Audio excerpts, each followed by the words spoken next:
ಒಂದೂರಿನಲ್ಲಿ ದೊಡ್ಡ ಬೀದಿ ಇತ್ತು. ಆ ಬೀದಿಯಲ್ಲಿ ಪ್ರತಿಯೊಂದು ಮನೆಯಲ್ಲಿಯೂ ಕೂಡ 2ಕ್ಕಿಂತ ಕಡಿಮೆ ಮಹಡಿ ಇದ್ದಿರಲಿಲ್ಲ.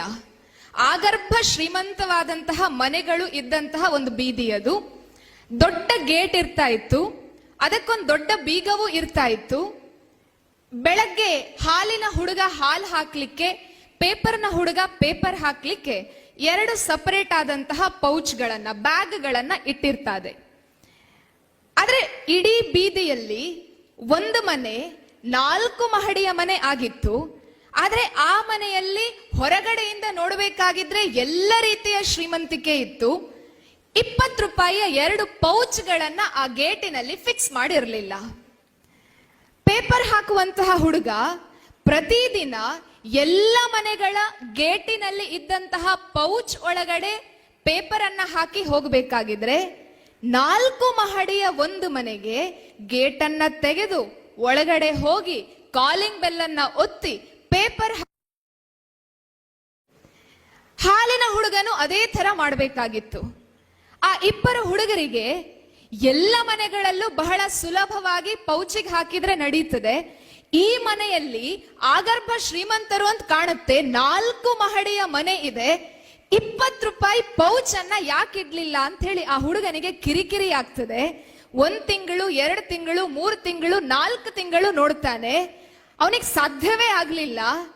ಕ್ವಶನ್ ಬರುತ್ತೆ, ಪ್ರಶ್ನೆ ಮಾಡಬೇಕು ಅಂತ ಹೇಳ್ಕೊಂಡು ಒಂದು ದಿವಸ ಬೆಳಗ್ಗೆ ಪೇಪರ್ನ ಹುಡುಗ ಆ ಮನೆಗೆ ಪೇಪರ್ ಅನ್ನ ಹಾಕ್ಬೇಕಾಗಿದ್ರೆ ಕಾಲಿಂಗ್ ಬೆಲ್ ಅನ್ನ ಪ್ರೆಸ್ ಮಾಡಿ ಯಾವಾಗ್ಲೂ ಪೇಪರ್ ಇಟ್ಟು ಹೋಗ್ತಾ ಇದ್ದ. ಆ ದಿವಸ ಕಾಲಿಂಗ್ ಬೆಲ್ ಅನ್ನ ಪ್ರೆಸ್ ಮಾಡಿ ಕೈಯಲ್ಲಿ ಪೇಪರ್ ಅನ್ನ ಹಿಡ್ಕೊಂಡು ವೇಟ್ ಮಾಡ್ತಾನೆ.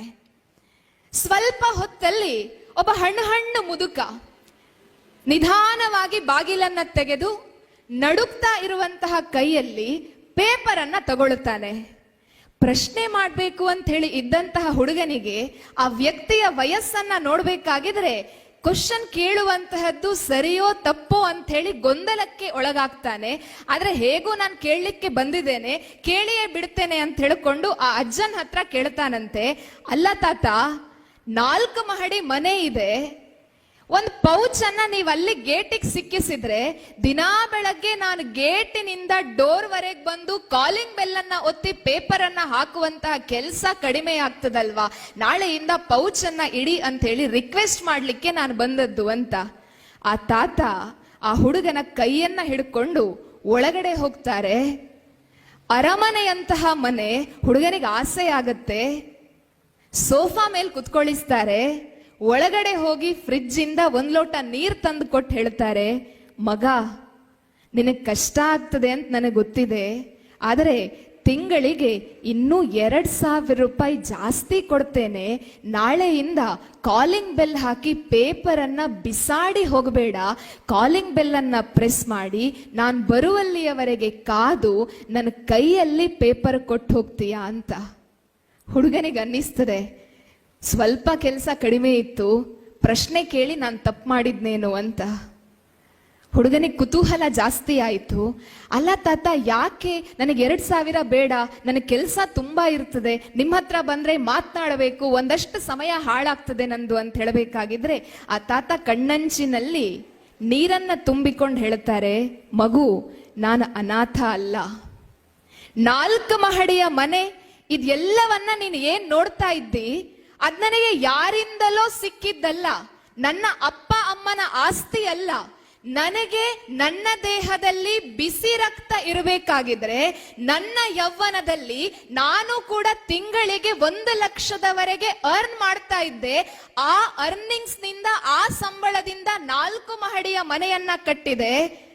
ನನಗೆ ಮದುವೆ ಆಯ್ತು, ಹೆಂಡತಿ ಬಂದ್ಲು, ಮಕ್ಕಳಾಯ್ತು, ಆಸ್ತಿ ಪಾಸ್ತಿ ಮಾಡಬೇಕು ಅಂತ ಕನಸು ಬಂತು, ಆಸ್ತಿ ಮಾಡಿದೆ, ಹೆಸರು ಬಂತು, ಮತ್ತು ಸಂಪತ್ತು ಬಂತು, ಮಕ್ಕಳಿಗೆ ಶ್ರೀಮಂತಿಕೆ ಕೊಡಬೇಕು ಅಂತ ಅನ್ನಿಸಿತು. ಮಕ್ಕಳಿಗೆ ನನ್ನ ಹತ್ರ ಇದ್ದಂತಹ ಎಲ್ಲ ಹಣವನ್ನ, ಎಲ್ಲ ಸಂಪತ್ತನ್ನ ಕೊಟ್ಟೆ. ಒಬ್ಬ ಮಗ ಹೇಳಿದ, ಡಾಕ್ಟರ್ ಆದ್ಮೇಲೆ ನಾನು ಅಮೆರಿಕ ಹೋಗಬೇಕು ಅಂತ, ಎಸ್ ಅಂತ ಹೇಳಿದೆ. ಇನ್ನೊಬ್ಬ ಮಗ ಎಂಜಿನಿಯರಿಂಗ್ ಮುಗಿಸಿದ ಕೂಡಲೇ ಹೇಳಿದ, ಅಪ್ಪ ನಾನು ಇಂಗ್ಲೆಂಡಿಗೆ ಹೋಗಬೇಕು ಅಂತ, ಅವನಿಗೂ ಎಸ್ ಅಂತ ಹೇಳಿದೆ. ನನಗೆ 70 ವರ್ಷ ಆಗಬೇಕಾಗಿದ್ರೆ ನನ್ನ ಹೆಂಡತಿ ಸತ್ತೋದ್ಲು, ಒಬ್ಬಂಟಿಯಾದೆ. ವಯಸ್ಸು 75 ಆಯ್ತು. ಯಾರಾದ್ರೂ ಒಬ್ಬ ಮಗ ನನ್ನನ್ನ ಕರೀತಾನೆ ಅಂತ ಹೇಳ್ಕೊಂಡು ಆಸೆ ಇತ್ತು. ಒಬ್ಬ ಮಗ ನನ್ನನ್ನ ಕೇಳಿದ, ಅಪ್ಪ ನಿಮಗೆ ಅಮೆರಿಕಾಗ್ ಬರ್ಲಿಕ್ಕೆ ಕಷ್ಟ ಆಗಬಹುದು, ಭಾರತಕ್ಕೆ ಹೊಂದಿಕೊಂಡಂತಹ ಅಪ್ಪ ನೀವು, ಅಲ್ಲೇ ಪಕ್ಕದ ಬೀದಿಯಲ್ಲಿ ಒಂದು ವೃದ್ಧಾಶ್ರಮ ಇದೆಯಂತೆ, ಸೇರಿಸ್ಲಾ ಅಂತ. ಇನ್ನೊಬ್ಬ ಮಗ ಇಂಗ್ಲೆಂಡ್ ನಲ್ಲಿ ಇದ್ದವನು ಕೇಳ್ತಾನೆ, ನಾನು ಇಂಗ್ಲೆಂಡ್ ನ ಹುಡುಗಿಯನ್ನ ಮದುವೆ ಆಗಿದ್ದೇನೆ, ಅಪ್ಪ ನೀನು ಬಂದ್ರೆ ಆಂಗ್ಲ ಸಂಸ್ಕೃತಿ ನಿನಗೆ ಇಷ್ಟ ಆಗ್ಲಿಕ್ಕಿಲ್ಲ, ಅಲ್ಲೇ ಎಲ್ಲಾದ್ರೂ ಮನೆ ಕೆಲಸದವರನ್ನ ಇಟ್ಟುಕೊಂಡು ನಿನ್ನ ವ್ಯವಸ್ಥೆಯನ್ನ ನೀನ್ ಮಾಡ್ಕೊಳ್ತೀಯಾ ಅಂತ ಇನ್ನೊಬ್ಬ ಮಗ ಕೇಳ್ತಾನೆ. ಎಲ್ಲ ಇದ್ದು ಅನಾಥನಾಗಿದ್ದೇನೆ, ಅದಕ್ಕಾಗಿ ನನಗೆ ನೀನು ಒಂದೇ ಒಂದು ಹೆಲ್ಪ್ ಮಾಡು, ನನಗೆ ನನ್ನ ಮನೆಯ ಗೇಟನ್ನ ದಾಟಿ ಹೊರಗಡೆ ಹೋಗ್ಲಿಕ್ಕೆ ಸಾಧ್ಯ ಇಲ್ಲ, ಪ್ರತಿದಿನ ಬೆಳಗ್ಗೆ ನಾಳೆಯಿಂದ ಕಾಲಿಂಗ್ ಬೆಲ್ ಅನ್ನ ಪ್ರೆಸ್ ಮಾಡಿ ನನ್ನ ಕೈಯಲ್ಲಿ ಪೇಪರ್ ಅನ್ನ ಕೊಡು. ಇನ್ ಕೇಸ್ ನಾನೊಂದು ನಂಬರ್ ಕೊಡ್ತೇನೆ, ಇನ್ ಕೇಸ್ ಬೆಳಗ್ಗೆ ನೀನು ಕಾಲಿಂಗ್ ಬೆಲ್ ಪ್ರೆಸ್ ಮಾಡಿ 10 ನಿಮಿಷ ಆದ್ರೂ ನಾನು ಬರಲಿಲ್ಲ ಅಂತಾದ್ರೆ ಪಕ್ಕದಲ್ಲಿರುವಂತಹ ಪೊಲೀಸ್ ಸ್ಟೇಷನ್ನಿಗೆ ಹೋಗಿ ಮನೆ ಡೋರನ್ನ ಓಪನ್ ಮಾಡಿಸು. ಒಂದು ವೇಳೆ ನನ್ನ ಹೆಣ ಸಿಕ್ಕಿತು ಅಂತಾದ್ರೆ ಈ ಕೊಟ್ಟಿರುವಂತಹ ನಂಬರಿಗೊಂದು ಕಾಲ್ ಮಾಡು.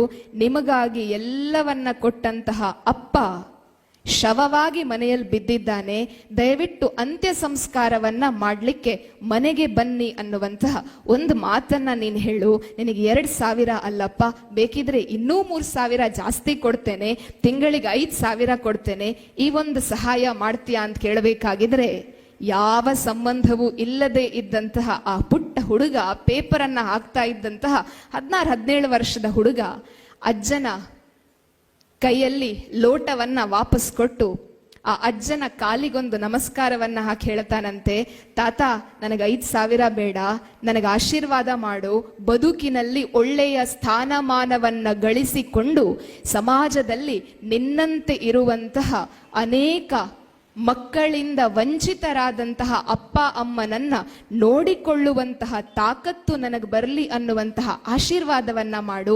5,000 ಬೇಡ, ನೀನು ಬದುಕಿ ಇರುವಲ್ಲಿಯವರೆಗೆ ಪ್ರತಿದಿನ ಪೇಪರನ್ನ ಮಾತ್ರ ಕೈಯಲ್ಲಿ ಕೊಡುವಂತಹದ್ದಲ್ಲ, ಪ್ರತಿದಿನ ಬಂದು ಮೊದಲ 15 ನಿಮಿಷ ನಿನ್ನ ಜೊತೆಯಲ್ಲಿ ಮಾತುಕತೆಯನ್ನ ಆಡ್ತೇನೆ, ನಿನ್ನ ಕಷ್ಟ ಸುಖವನ್ನ ಹಂಚಿಕೊಳ್ತೇನೆ. ಇಬ್ಬರು ಮಕ್ಕಳು ಇಲ್ಲದಿದ್ರೆ ಏನಾಯ್ತು, ನನ್ನನ್ನ ನೀನು ಮೊಮ್ಮಗ ಅಂತ ತಿಳ್ಕೊ ಅಂತ ಹೇಳಿಕೊಂಡು ಪ್ರೀತಿಯಿಂದ ಆ ಅಜ್ಜನ ಕಾಲಿಗೆ ಬಿದ್ದು ಅಲ್ಲಿಂದ ಮರಳುತ್ತಾನೆ. ಎಲ್ಲವನ್ನ ಅಪ್ಪ ಕೊಟ್ಟಿದ್ರಾಯ್ತು, ಕೊಡ್ಲಿಕ್ಕೆ ಮರ್ತೋದದ್ದೇನು ಅಂತ ಹೇಳಿದ್ರೆ, ಅಮೆರಿಕಾಗೋ ಇಂಗ್ಲೆಂಡಿಗೋ ಮಕ್ಕಳು ಹಾರಿ ಹೋಗ್ಬೇಕಾಗಿದ್ರೆ ಆಶೀರ್ವಾದವನ್ನ ಮಾಡಿದ್ರು. ಆದ್ರೆ ಆ ಆಶೀರ್ವಾದದ ಜೊತೆಯಲ್ಲಿ ಮಗ ನಿನ್ನ ಬೇರು ಭಾರತದಲ್ಲಿಯೇ ಇರಬೇಕು ಅಂತ ಹೇಳುವುದನ್ನ ಮರೆತು ಬಿಟ್ರು. ಸಂಸ್ಕಾರವನ್ನ ಕೊಡುವುದರಲ್ಲಿ ಎಲ್ಲೋ ಒಂದು ಕಡೆ ಎಡವಿ ಬಿಟ್ರು. ಎಲ್ಲ ಇದ್ದು 4 ಮಹಡಿ ಇದ್ದು ಬ್ಯಾಂಕ್ ಬ್ಯಾಲೆನ್ಸ್ ಇದ್ದು ಕ್ರೋರ್ಸ್ ಅಲ್ಲಿ ಇಂಟ್ರೆಸ್ಟ್ ಬಂದ್ರು ಕೂಡ ಆ ಅಜ್ಜ ಅನಾಥವಾಗಿ ಬಿಟ್ರು. ಇದು ಭಾರತದ ಅಥವಾ ಕರ್ನಾಟಕದ ಅಥವಾ ನಮ್ಮ ಕಾರ್ಕಳದ ಯಾವುದೋ ಒಂದು ಬೀದಿಯ ಕಥೆ ಅಲ್ಲ. ಇದು ಇವತ್ತಿನ ಕರ್ನಾಟಕದ, ಇವತ್ತಿನ ಭಾರತದ ಪ್ರತಿಯೊಂದು ಮನೆಯ ಕಥೆ ಇದೇ ಆಗಿದೆ.